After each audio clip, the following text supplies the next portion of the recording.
Shelter immediately. The shooting quickly put Fort Hood, the U.S.'s largest military installation, on lockdown. It sparked a huge police response as word quickly spread that the gunman, an enlisted soldier dressed in his Army uniform, was on the loose firing his weapon, a .45 caliber handgun he apparently snuck onto the Army post. Officials believe the shooter, identified as Army Specialist Ivan Lopez by Texas Congressman Michael McCall, had entered this medical building, fired his weapon, then got into a vehicle and fired again before heading into another building where the shooting continued. Within 15 minutes, first responders from the military police and the emergency services responded to the scene, engaged the shooter, and the shooter is dead from a self-inflicted gunshot wound. The confrontation between Lopez and the military police ended in a parking lot. We have confirmed that there are 3 victims who were killed, and then the shooter was killed.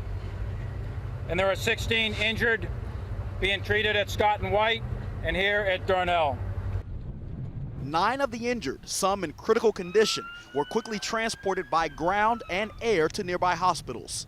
They've had a variety of injuries that we've been treating, ranging from gunshot wounds that involved extremities, abdomen, chest, and neck.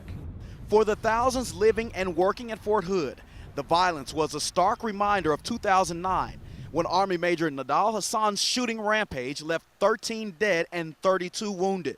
Hassan now faces death by lethal injection.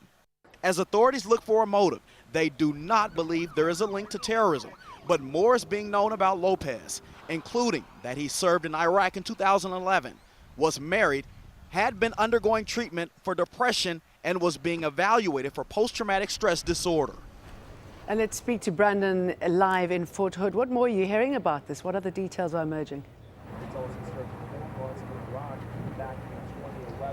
Well, we can tell you this area was on lockdown, Fort Hood, for several hours, but now traffic is back passing through.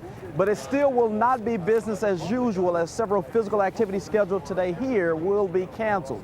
We can also pass along, we were just updated on the most serious injuries. You still have 3 people that are in critical condition. 6 are currently in serious condition, but they're expected to be bumped up to fair condition sometime today. Investigators will continue spending the day talking with witnesses, trying to find people that interacted with the gunman before this all happened, as they try to determine a motive. Jane? All right. Okay, thanks, Brandon.